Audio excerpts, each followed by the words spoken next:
Hello everyone, I am VC from VC's Academy. In today's class, we will discuss about types of taxonomies, which is part of plant kingdom of biological classification. In my earlier classes, we have discussed about the basis of classification.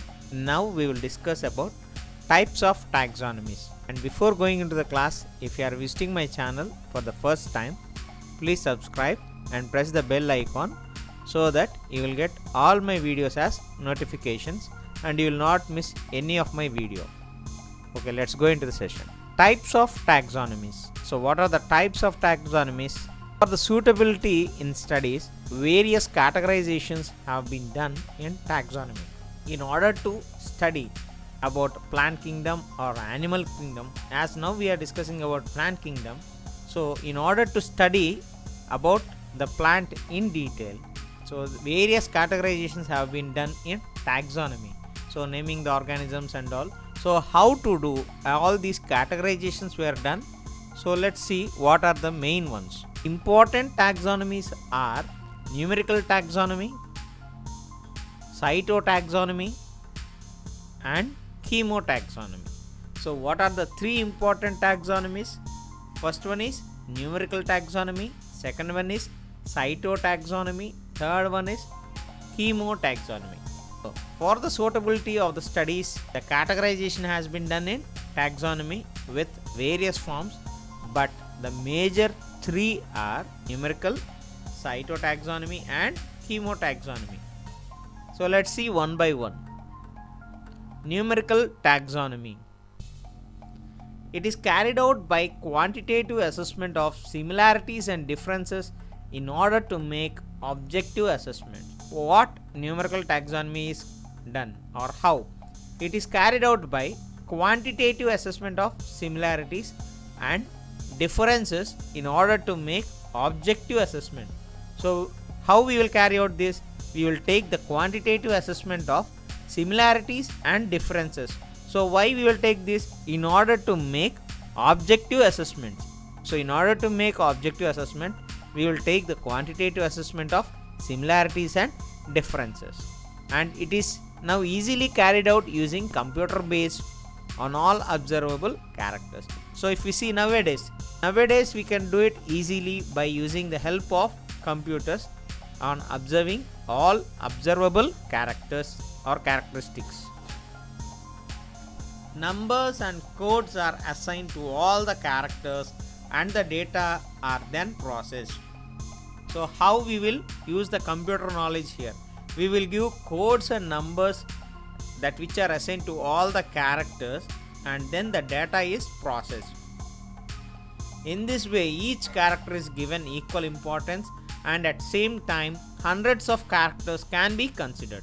So by using these codes and numbers, it is given each character equal importance and at the same time we can study or consider hundreds of characters.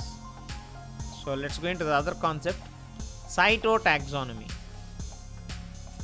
And coming to cytotaxonomy, it is based on cytological information like chromosome number, structure, behavior and type of chromosome, whereas numerical is based on the quantitative. Here it is based on the information like chromosome, structure, behavior and types of chromosomes which are present in it. For example, take chromosome number is constant for a species. Example, 46 in man, 48 in apes and potato, 20 in maize, 16 in onion and 8 in Drosophila. This number will not change at all. That is why we call it as constant number.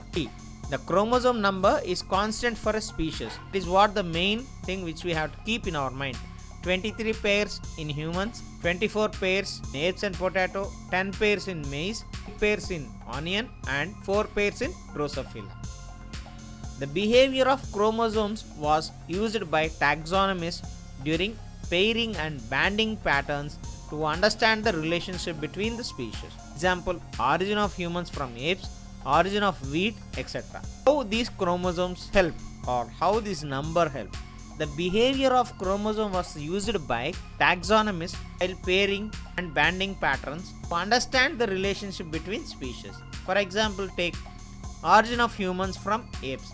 How apes are related to humans, or how humans are evolved from apes, by using this chromosome number and this theory like pairing and patterns which are used in them. And the origin of wheat also made by using this chemotaxonomy. It is the system based on the evidences from chemical constituents like enzymes, hormones, proteins, amino acids.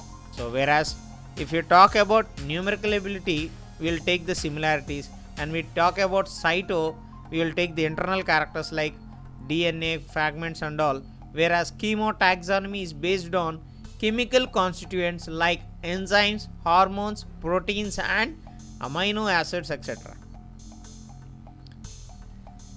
Some specific chemicals and the chemical nature of the proteins have been utilized to establish similarities and relationships. So here what we will do, or what the taxonomists do, the taxonomists use some specific chemicals which are usually secondary metabolites, and the chemical nature of the proteins have been utilized to establish the similarities and relationships among the organisms.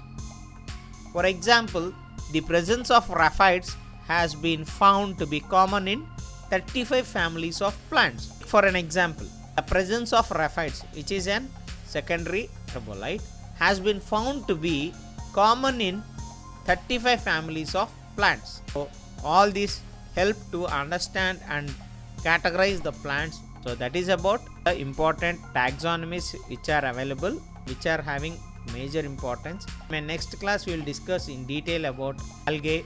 You all are understanding the concepts. If you have any doubt, please comment us. Thank you.